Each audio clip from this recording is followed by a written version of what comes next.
Hello everyone, and welcome back to The Skulk, continuing the story of Winds of Change. We left off on a little bit of this, and... this one.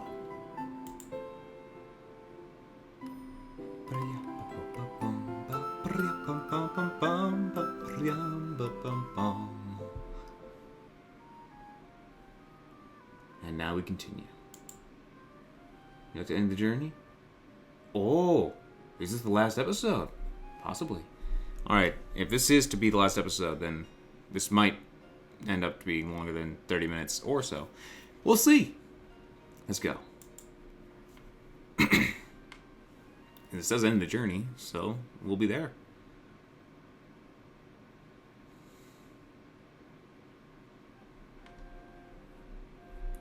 I descend the stairs of the grand library. The crisp, Baltaean air assaults me. Take that, and that, take this, no, please.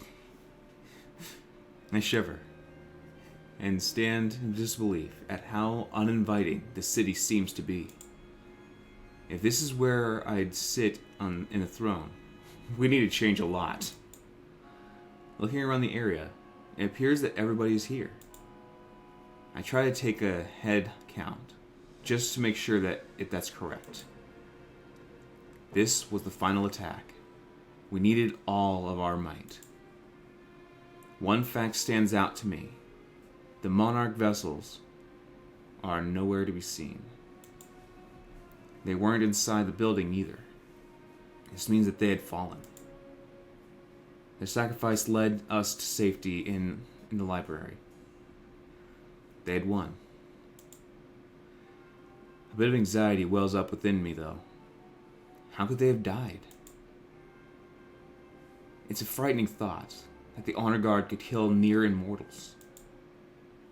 Maybe the Triumvirate's desires for quantity actually ended in their favor. When I made it to the bottom of the stairs, Dominic waves me over. Our forces run around, seemingly taking on the infinite number of tasks. Everybody is doing something. It made everything seem more final.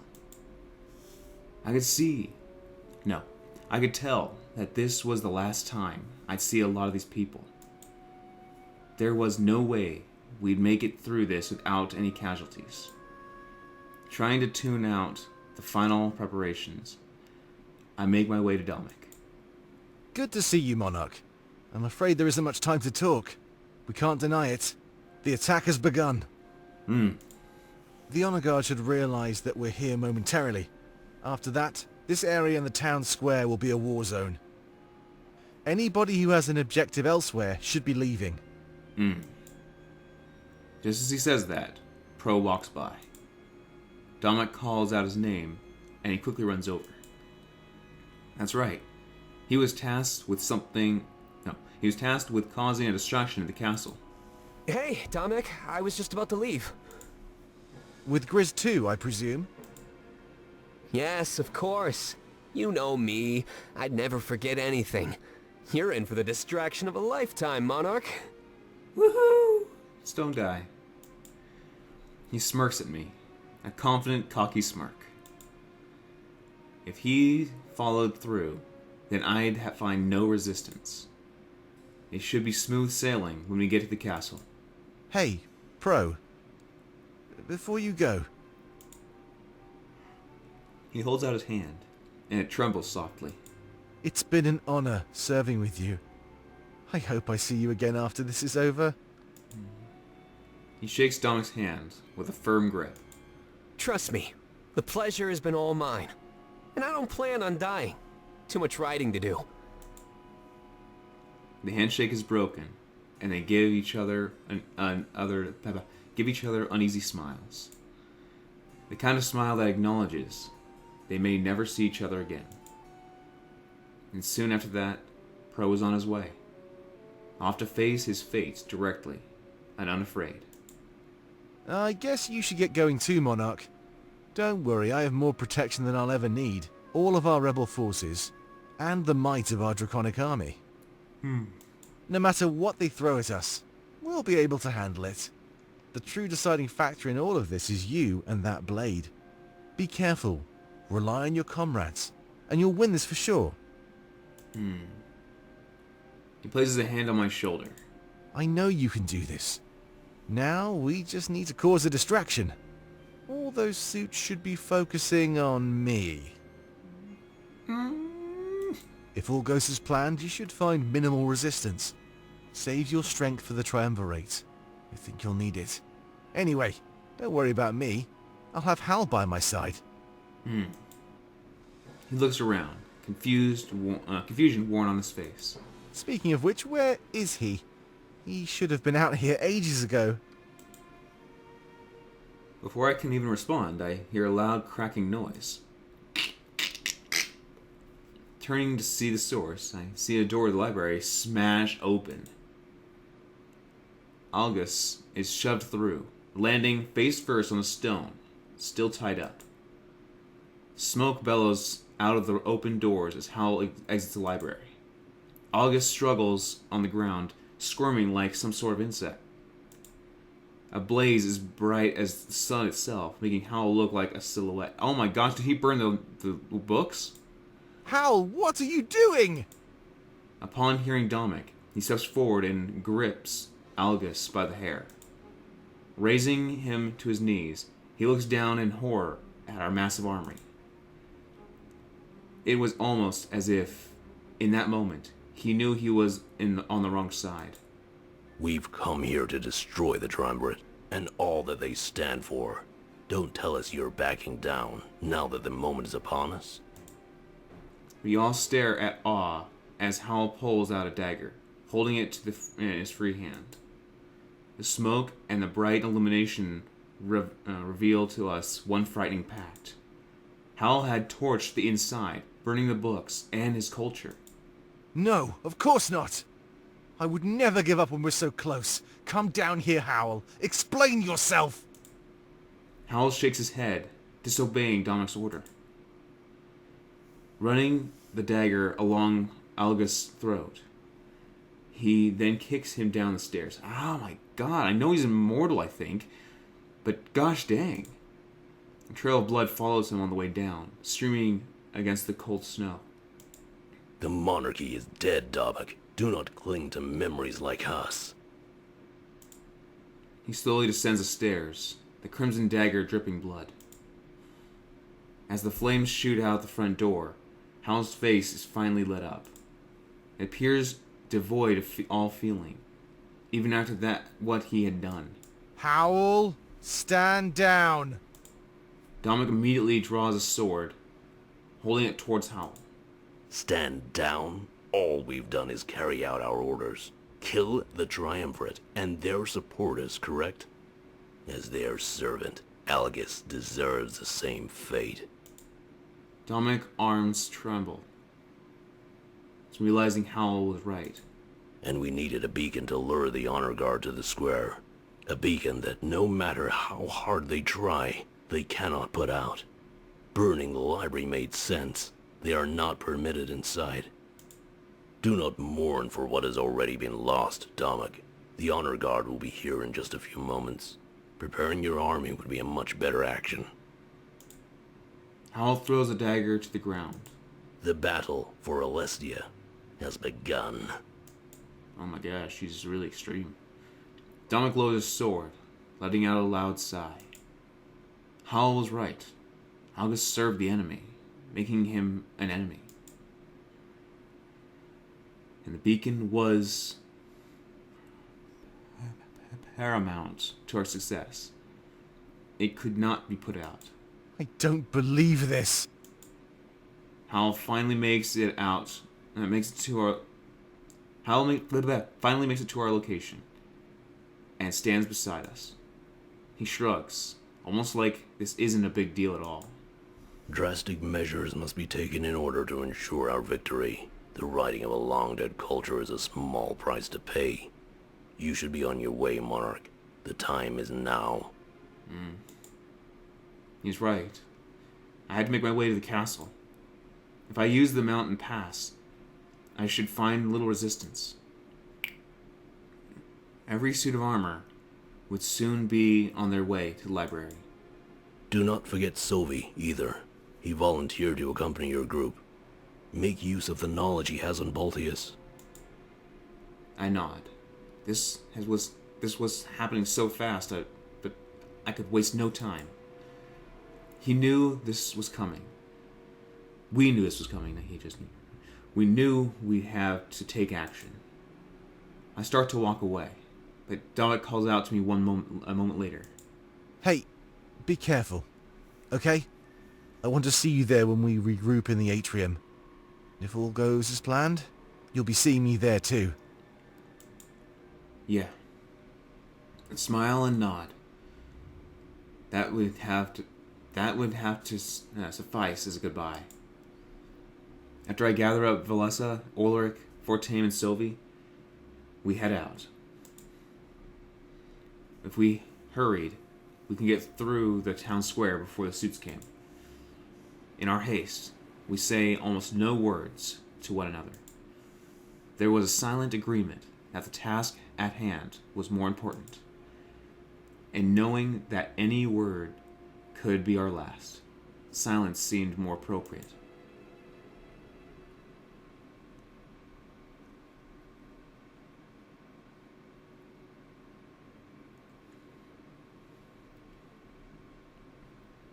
Helen knelt before his masters, more eager to serve than he had ever been before. He looked up at them, waiting their orders. Perhaps the final orders they'd give. It would be up to him to lead the honor guard and ensure their victory today. Right, Helen. It seems they seek to deceive us. But it's nothing we haven't seen before. Deception?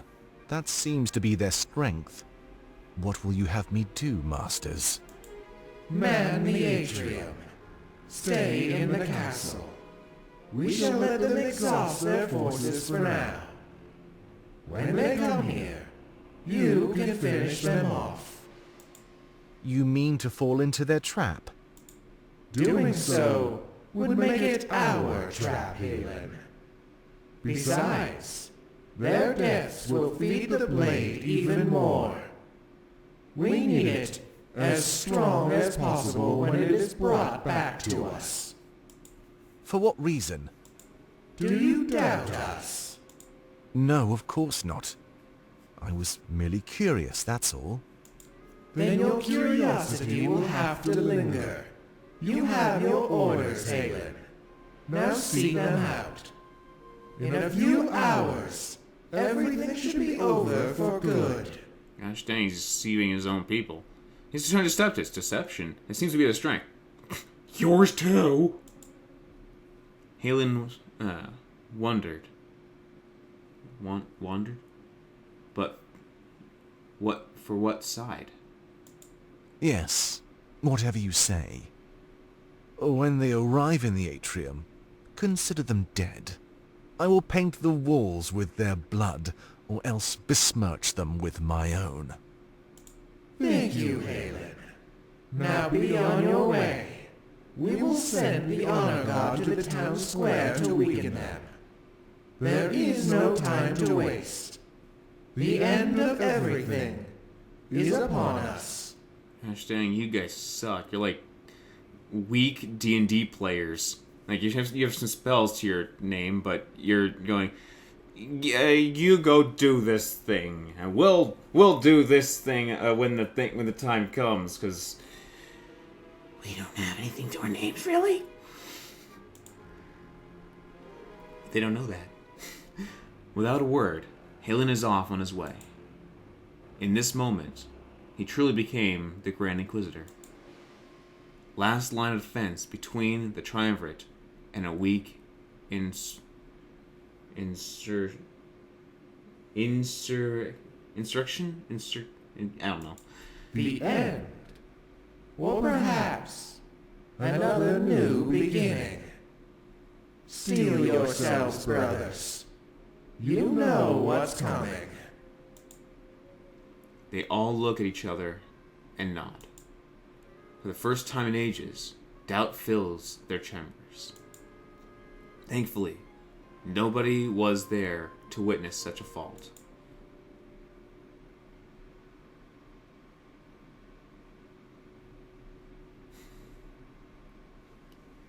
Candle lit. Okay. Pro and Grizz enter the triumvirate castle, careful not to attract attention. The staircase in the middle is the one that led to their chambers, for sure. This meant they'd have to lure the honor guard off to the left or right side.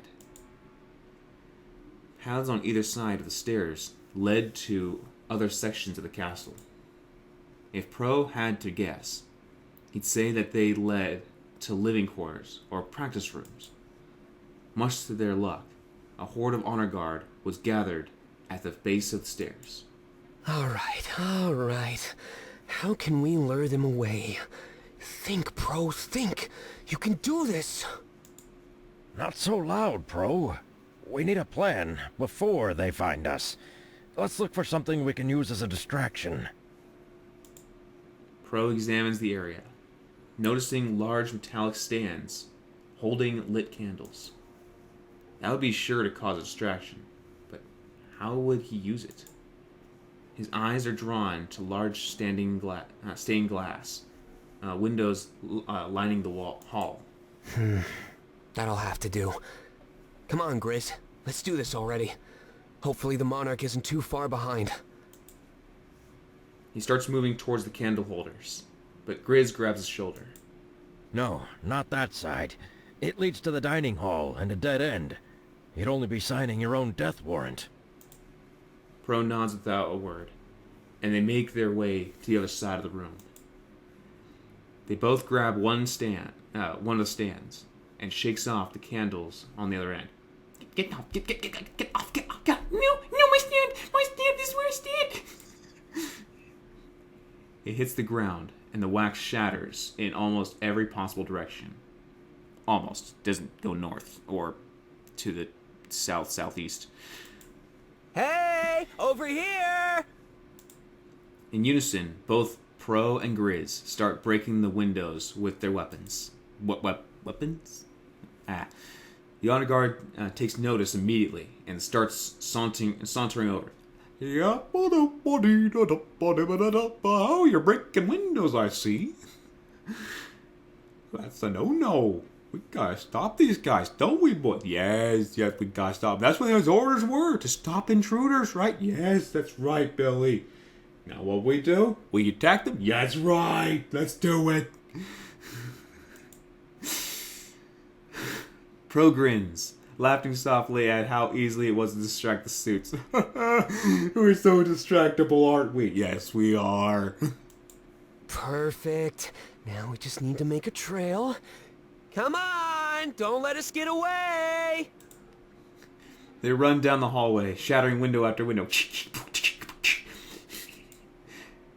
A trail of broken glass is left behind for the suits to follow after. However, they move slow on purpose, keeping an eye on the horde.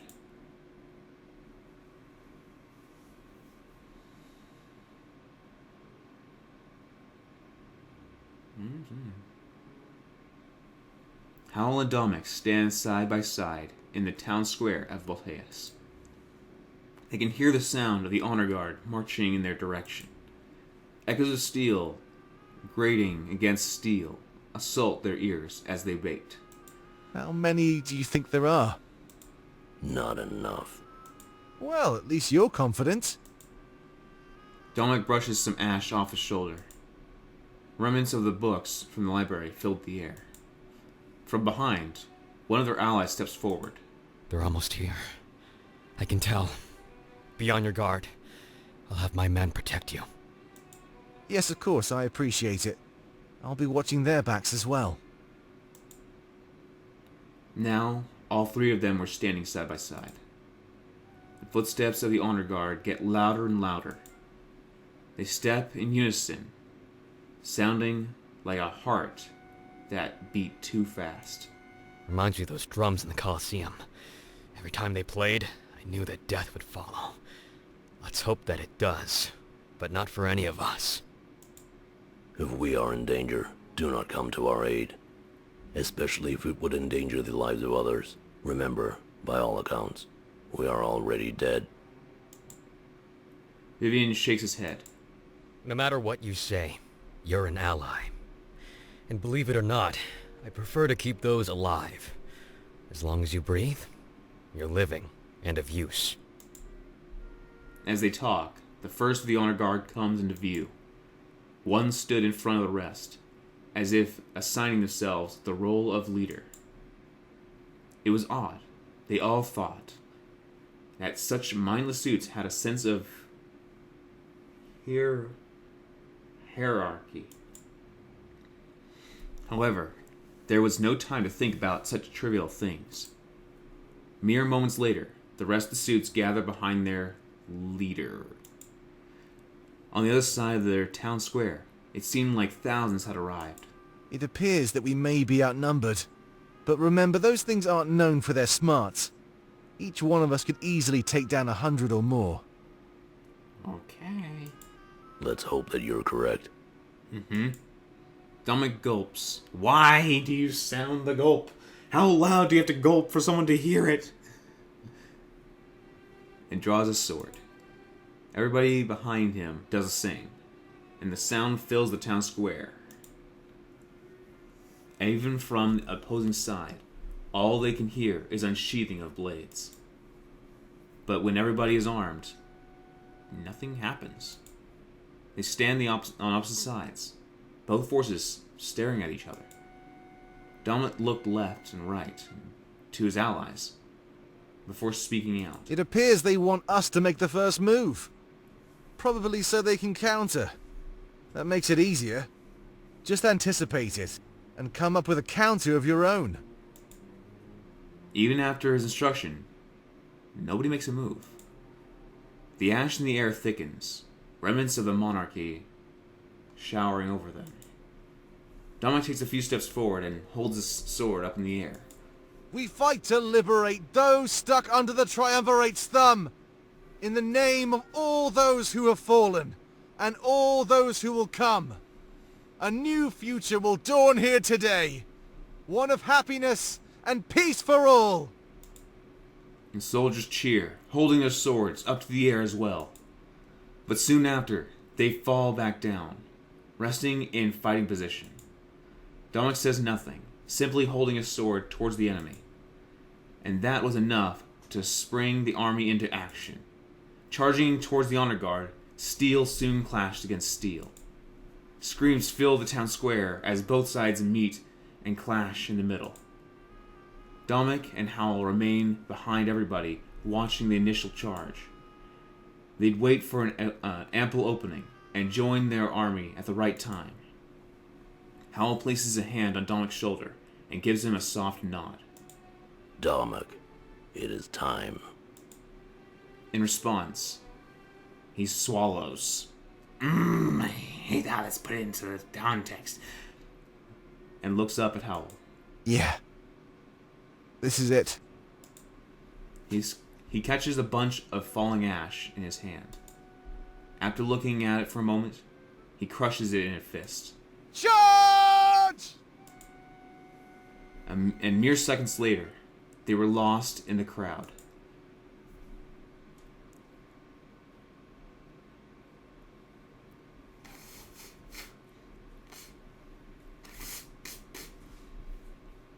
We arrive at what seems to be the summit of the mountain pass. Though we took a long way around, I could still hear fighting in Balteus. Swords clashing against swords, and a screaming of agony found only in war. We all spread out as soon as we arrived at the same point spot. I was a bit ahead of everyone else, so I let them catch up. When they do, Sylvia decides to approach me for a chat. We're almost there. It won't be much longer. As soon as we turn the next corner, you'll see the castle. This is probably the best place for Fortem to leave our side. I know his task is dangerous, but I'm sure he'll be fine. I've heard nothing but good things about his ability to climb. I'm more worried about what will happen to us in the castle. I shrug. There was really no way to know. Hopefully, Pro was able to cause a distraction. I normally hate relying on others, you know. In a bind, I can only really count on my own skills. But you and your friends have started to change my mind. We're pressed for time, so I won't draw this out any longer. Just know that I'll have your back in there, as I'm sure you'll have mine. If we make it through this unscathed, I'll know it was a team effort. A nod, and Sylvie turns away and starts to look around the area. It appears like he's been here before, and finds great comfort in it. A few seconds later, my attention is diverted towards the ecstatic fortune. Whoa, this is so cool! That statue! I've never seen anything like it. Ulrich, what is it? Do you have any idea? Ulrich turns to face the large, intimidating statue. Yeah, Alestia wasn't always fully mapped out. This is an artist's depiction of the Draconic people. At least, a depiction made in fright during First Contact. Ah. First contact? Imagine being the first mainlander to arrive in Alarinthia. The people there reacted with hostility, attacking almost instantly. He was an unlucky man, and he fled almost as quickly as he got there. That sounds awful. Yeah. When he got back to Museo, he told everyone his story. But his account wasn't right. Fear can warp anything you see. Even when he was proven wrong, the design still stuck. They're often used to scare away potential visitors, so it makes perfect sense that there be one in a place like this. It's guarding a shortcut that leads right to the Triumvirate's home. Well, it's not gonna scare me away. I have the most important task of all. Ulrich nods, as Fortune quickly walks over towards me. I can tell that he's frightened, but he looks hopeful as well. I promise you, I'll make it through this. You better be in that atrium waiting for me. No way we're failing now. This is the end. Yeah. We give each other a quick hug. Perhaps our last hug. He looks around and shakes his head with a loud sigh. Well, I guess I should get going. I need to take a different path than the rest of you. I'm not used to being on my own, but I'll manage. It's quite scary. Before he heads out, he hugs Valessa. They share a few words together, and then he's off on his way. His path would lead to the tower, while ours would lead directly inside. I guess we should go too. The sound of all that fighting is really scaring me. One side has to be winning, but which one is it? It's best not to pay it any mind. We have our own task, Valessa. Right, of course. Wanna lead the way? He nods, and then starts walking away from us. We gather together, and follow him close behind. We're going to win this. I can feel it. I pray, with every fiber in my being, that she's right. After what seems like an eternity, the Triumvirate's castle comes into view. I've never been more terrified in my life. The end was finally within reach. And it all fades to black, and then back to light.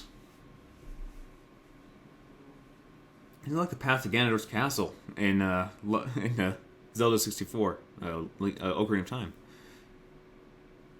The castle looks just as corrupt and decaying as everything else. Almost even more so. Like it could be the source of all this death. As we get closer, I look all over the exterior. Then I see 14. He's climbing the tower, just as directed. It's a sight to behold. If he can get to that bell tower, then the war would surely be ours. But I see him struggling. This castle is clearly his hardest climb. With no safety nets, any slip would be fatal. I try not to think about it as we arrive at the bridge, right at the bridge to the castle. Much to our dismay, the bridge is completely covered in suits of armor. They turn to face us as soon as we approach it. A few seconds later, they start to march towards us. They're slow. Our presence took some time to register. Normally, I'd be confident these things are easy to slay. This was a veritable horde. Hundreds, maybe even 1,000. It must have been another group en route to burning Grand Library. Stay behind me. We can use this bridge to our benefit. They can't get around us or sneak out from behind. It's almost like a funnel. It should be easy. Me and Valessa give Ulrich a firm nod. Sylvie stands by his side. A moment later, in perfect unison, they both charge into the crowd. The honor guard stood no chance, not against 2 former Grand Inquisitors. The suits start to crumble and fall as they cross the bridge. I can just imagine them just holding their blades out and start charging forward, mowing them over as if they were just running with a log in front of them. Ulrich's greatsword and Sylvie's fists kill almost 10 or more each second. How fast do you have to swing your fingers? You have to punch really fast or have a wide swing and a great punch. However, as I look to the back, I notice a bunch of suits have bows. Oh. I shout out to Ulrich and Sylvie, letting them know the danger. I know, but don't worry. These things have bad aim. Just grab one of those suits and use them as a shield. They'll wear out their numbers by killing their own. I suppose that's a good strategy. After I unsheathe the blade of Exodus, I step forward. My goal is to find a good opening, so I can hop in and assist them. But no such opening comes. They slay with unmatched expertise. The two fight side by side as if they were one entity. Perfect synergy. Me and Valessa notice the archers at the back prepare to shoot. Quick! Grab one! We both rush forward and each disarm one of the enemies. With no means to fight back, we held them in place. Any arrows coming our way would hit them first. A perfect plan. Best plan. No other plan can work. If that's actually what the archers were planning. Much to our shock, as the chaos on the bridge unfolds, they turn around. They no longer aimed in our direction. They're aiming straight for Fortem. Oh crap! Fortem! Look out! Her calls fall upon deaf ears. He was too far away to hear. There was no way for any of us to prevent what happened next. They let out their arrows fly. Some miss, but one pierces Fortem's side. He immediately starts to lose his grip, and it appears that he may fall off. There's nothing we could do. We can't call out to him, or get up there to help. I have to do something quickly. They're preparing to shoot him again. Quick, run along the side of the bridge. It should be wide enough to use as a path. Get back there and take out those archers. Will do. I don't take her suggestion to heart. I have my own idea. Apparently not. First, sorry. I'm doing something else. Conscience is not listening to you. Running forward and pushing Ulrich and Sylvie out of the way, I ready my sword. They pay for hurting my friend. Every single one of them would pay. I thrust the blade through one of the suits, then look over at Fortem.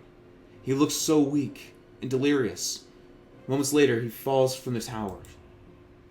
That sight alone is enough to fill me with more rage than I've ever felt before. Activating the blade, that familiar flash of white light blinds all of us. I can hear my allies struggling, as if they're still fighting the blindness. But a few seconds later, I hear nothing but the shattering of every suit of armor. As the light subsides, we're greeted to the sight of victory. Every member of the honor guard on the bridge was dead. I absorbed them into the blade, making it even stronger. Huh? Monarch, did you do that? I nod. I tell them I used the emotion inside me as a catalyst. The emotion from seeing Fortem fall, perhaps to his death. As we glance over the tower, though, I see that I was wrong. He holds on the edge of a window and struggles to climb inside. So he wanted to drop, to fall to a window, and get inside to safety. I can see that his clothes are covered in blood from the arrow wound. Eventually he makes it inside, and we're all relieved. For a few seconds there, it seemed like all hope was lost. Thanks for stepping in like that. My sword arm was starting to get a little tired. Come on, let's get going. We don't have much time. Me, Sylvie, and Ulrich smile at one another. Valessa, however, has a look of shock on her face. Oh, no. We turn to face the same direction as her. She's looking back, towards the town square and the bulk of the battle. Another horde is marching in our direction, likely attracted by the light. Just our luck. We all ready our weapons. We match them. We watch them walk towards us in unison. An unease fills the air. I doubt I could deactivate all of them. I only did that thanks to the surge of emotion from seeing Fortem's shot. It wouldn't be right for me to rely on something like that yet again. Part of me wonders if we should flee inside and fight them off in the castle. But we had no idea what awaited us inside, or if Pro was even successful.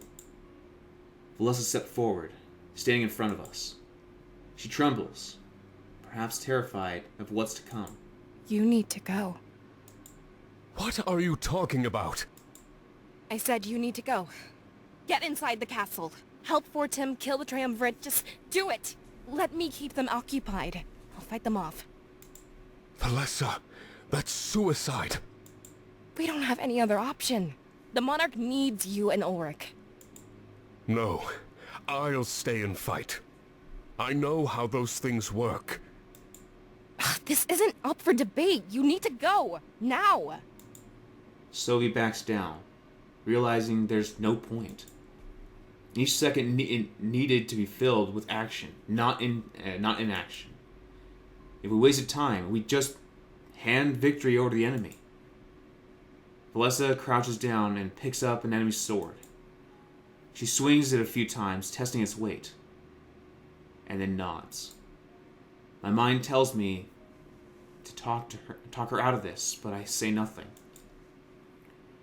If she fought hard enough, she'd be able to survive. Those suits are weak and mindless. I feel like she'd be okay. I justify her choice in my mind, and perhaps because I know it's inevitable. She wraps her arms around me and gives me a tight hug.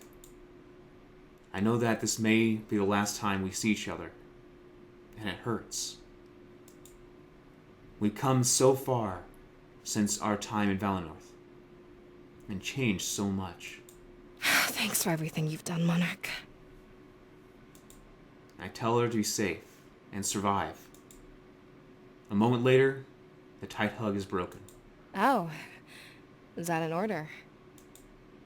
Yeah. Then I guess I have no choice. I've never disobeyed, and I'm not about to start. I'll meet you in the atrium, after Fortem rings that bell. Alright. And a moment later, we're both off in opposite directions. But as we head towards the castle, I can't help but look back. I'm both worried and hopeful. And both sides are at war. I see her charge into the crowd, holding out the sword. She starts swinging it, taking out a ton of suits with her strength. They fall apart and hit the ground with loud thuds. She was doing this. Come on! I could do this all day! That's a face I never saw you make. That mouth does not fit that face. It just doesn't. Why? Anyways, go on. With a smirk on my face, I realize that her victory is clear. However, a moment later, I'm shocked at my arrogance. Much like before, the rear of the horde readies some bows. I had to warn her. I shout out and start to run towards her. However, Ola grabs my arm, stopping me. We need to get inside, Monarch. There's no time to waste. You have to trust her. She volunteered for this. She knows what she's doing. I struggled some more, but his grip is far too strong. I yield and follow Ulrich into the castle, still looking back. The next thing I see will forever be etched into my mind. The archers let their arrows loose and several hit Valessa. She screams and stumbles back, blood marring her outfit. But she doesn't give up. She keeps fighting with all of her might. They let their arrows loose again, and she's pierced even further. Nobody would survive such blows. But she fights on with determination. A pool of blood gathers beneath her, and that's the last thing I see. She may continue fighting and buying time, but those wounds were fatal. We retreat fully into the castle, and the gruesome scene is soon out of view. Anger wells up within me. Whoever opposes me next, I surely pitied them. We lost Valessa.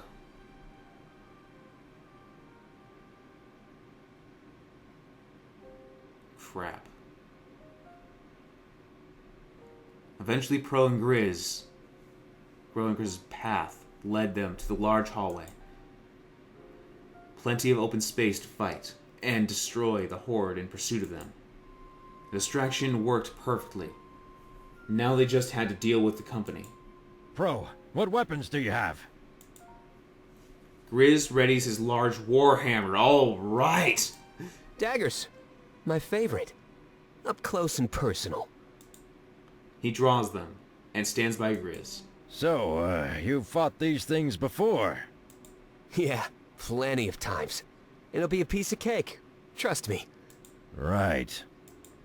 A few moments pass, and the honor guard finally catches up with them. The horde seems to have tripled in size. Everything was going their way. At this rate, the monarchy should have almost no opposition at all. Be mindful of where you stand, Pro. If this hammer is good at anything, it's crowd control. I don't want to hit you while I'm fighting off the enemy. Yeah, got it. I'll stay low and out of your way. Woo! Grizz nods, and they stand side by side as enemies fill the room. Ready? Oh my word, look at that hammer. Pro swallows so loud that you can actually hear it. Let's do this. They charge into the crowd and fight begins. Pro makes sure to stay below shoulder height as Grizz swings his hammer.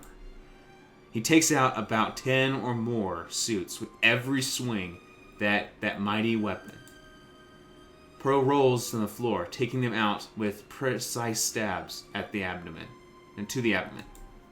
Shattering like glass, the shoots of suits are falling at a rate that guarantees their victory. Both men pant from exertion as they fight what was hopefully their last fight.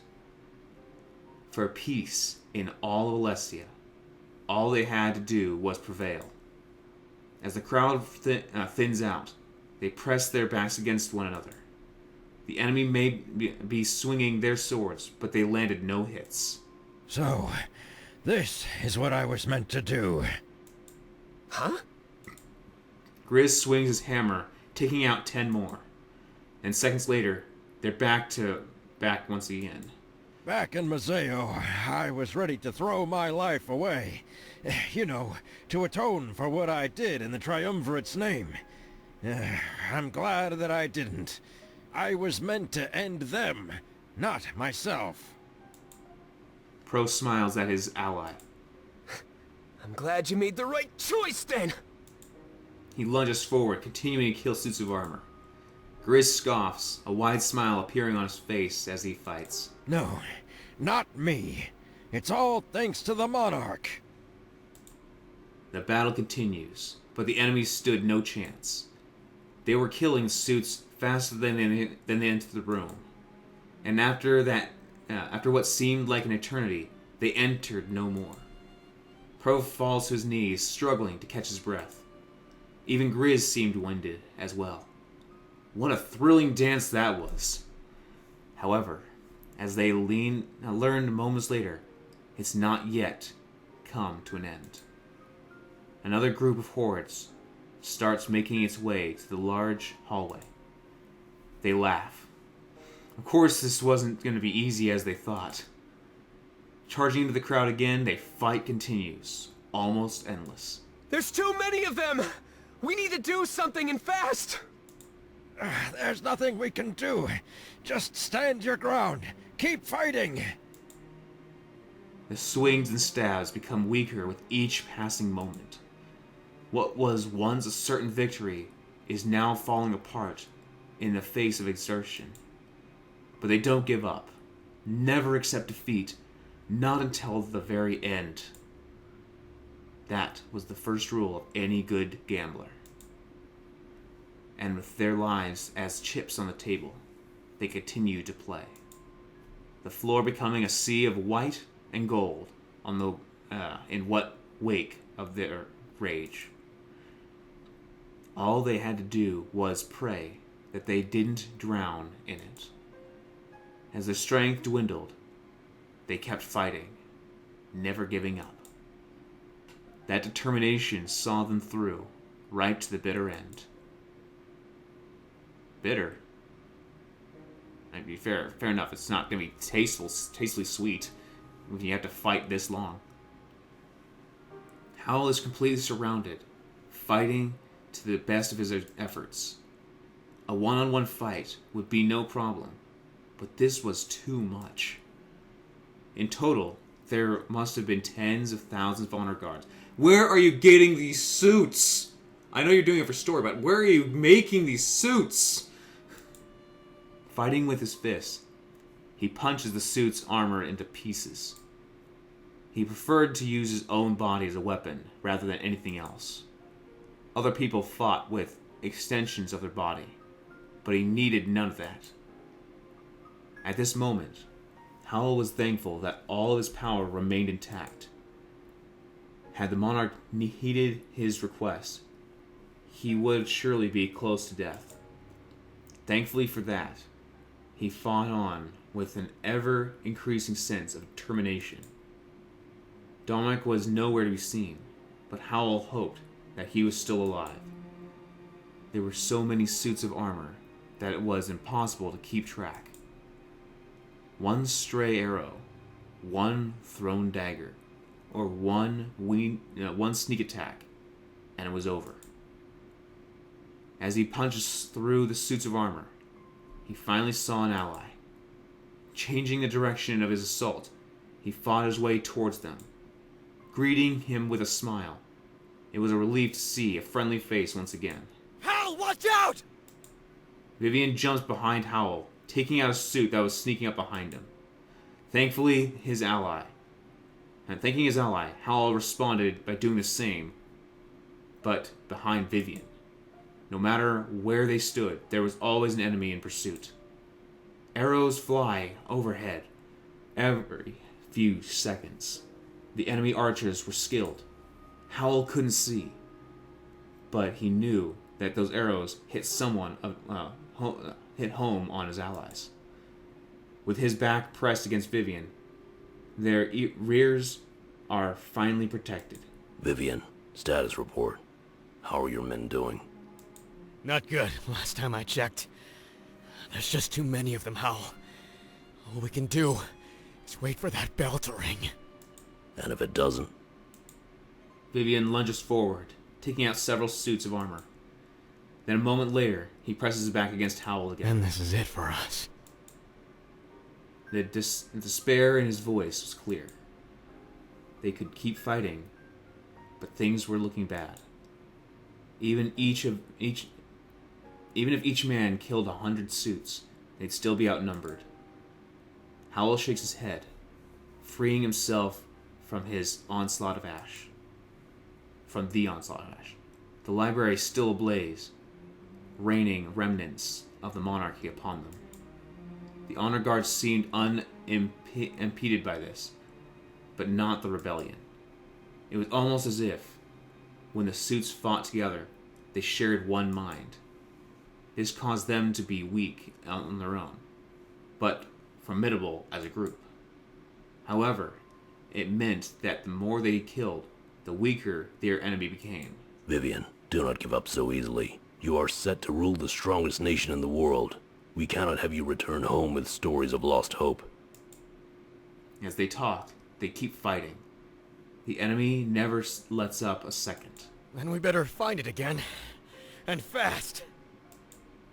Arrows fly through the air once more, and screams fill the air. They knew their forces were dying, and suits had no need to scream. Howell wasn't even sure if they felt pain, or feared their own demise. And he wondered if those things would be a weakness or a strength. His knuckles became bloody and cracked as they fought for their lives. They continued to protect each other, fighting as if they were one body. We need to change up our strategy. If we don't, then they'll outsmart us. Vivian didn't respond. Vivian?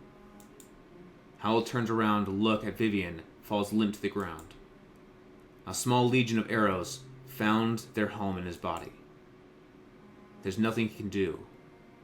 The shots were fatal. Within unseen archers target his location. He needed to run. He's vulnerable from every angle, and he had no choice but to fight. He looks around frantically to find the archers, but it's no use. All he can do is face the enemy and his fate head on. Charging into the crowd with a scream, rage wells up within him. There are no allies to be seen, just target after target, waiting to be killed. And that's what happens next. He shatters the enemy like weak glass. They fall on the ground, leaving a trail of carnage in his wake. He had killed more than his fair share, and still went on. Eventually, a barrage of arrows assaults him. Piercing through his torso, he grunts in immense pain. However, the pain was minimal compared to the pain he normally felt. He pulled out the arrows and throws them down to the ground. Blood spills from the wounds, but he shows no signs of pain. Such wounds would do nothing to a body powered by the monarchy. All he had to do was fight until the bell was rung. But that was the question on everyone's minds right now. With such an immense task before him, would Fortame succeed? It seems that right now, almost everything lay on his hands. Howell fought ruthlessly, hoping to hear the bell and find relief. But with each passing second, the hope within him dwindled.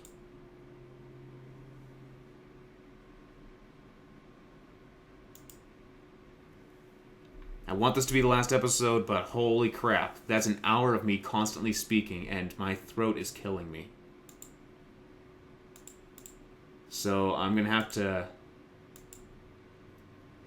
carry this on in another episode. Holy crap. I felt this way one other time when I was reading dialogue from One Shot, which by the way is a great series, a great series on my channel, but great story of its own. But there, when I was reading for recording, dang, I was losing my voice, and I was doing a voice too. That was killing me. Anyway, thank you guys for stopping by. This is almost the end. It just keeps dragging out on battle upon battle. I guess it will end, should end, in the next episode. So thank you guys for stopping by. And until I see you guys again, have a great day, everyone.